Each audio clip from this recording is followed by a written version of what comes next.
Hello brother, kita kembali lagi ke batasindah.com.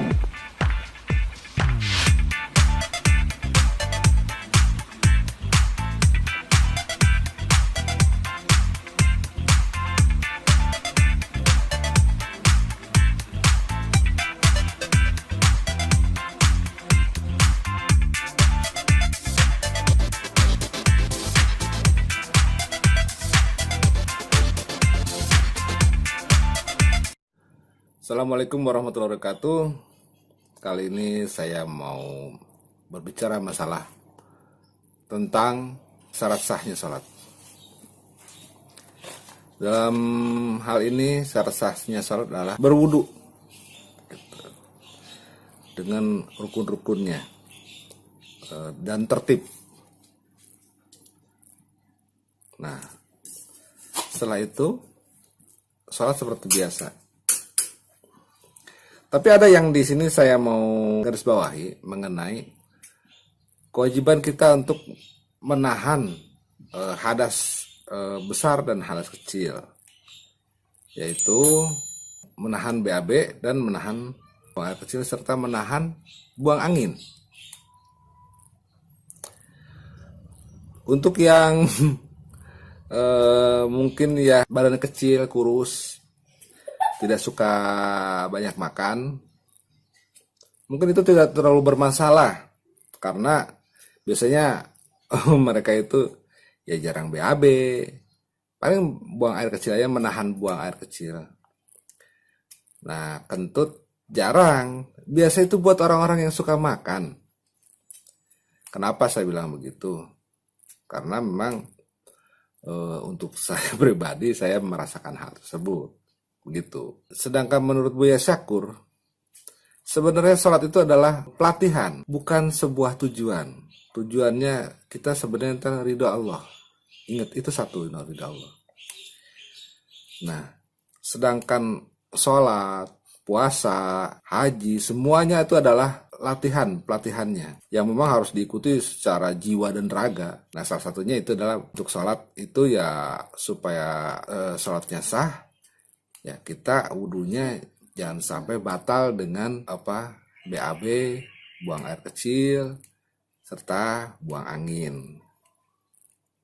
Nah, untuk kehidupan sehari-hari saya berpikir begini, biasanya kita di jalan, naik motor atau naik mobil, kendaraan, ada saja kendaraan-kendaraan yang membuat kita jadi kesal gitu. Nah, sebenarnya menurut saya itu tuh adalah rasa kesal itu seperti kita buang angin gitu. Jadi bisa batal. Sebenarnya jangan sampai kita tuh batal seperti itu. Itu yang saya dapat hari ini selama saya habis salat Jumat di situ. Habis salat Jumat. Saya berpikir seperti itu karena saya juga waktu tadi pas sholat Jumat saya merasakan saya harus menahan buang angin gitu. Nah, seperti yang tadi kita di jalan kita ada yang membuat kesal, nah kita jangan sampai kesal, biasa aja gitu. Memang kita harus berpikir ya itu memang mungkin dia harus buru-buru karena ada keperluan sesuatu. Jadi kita tetap berpositif thinking serta berpositif feeling.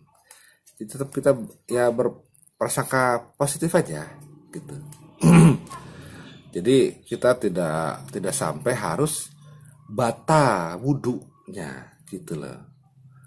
Dengan adanya rasa kesal itu, atau mungkin sampai nggak marah gitu kan, misalnya disalib kenceng sekali bahkan sampai, nah itu tidak usah, tidak perlu. Semua itu memang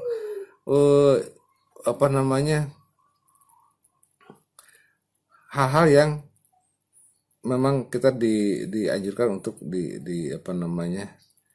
ditahan dahulu supaya tidak sampai batal gitu. ditahan. Nah, bedanya kalau sholat itu waktunya nggak lama ya kan, relatif singkat lah gitu. Kalau untuk sholat itu kan paling 5 menit 10 menit lah. Ya kalau sholat Jumat ya setengah jam, paling keren kalau di Indonesia mah paling lama itu setengah jam. Ya kamu lama-lama terus ngobrol paling habis dari sholat Jumat gitu ya kan. Itu juga tahu lah. Tapi eh, untuk kehidupan, sehabis pelatihan di sholat tersebut, untuk menahan kencing, menahan buang air besar. Nah itu tuh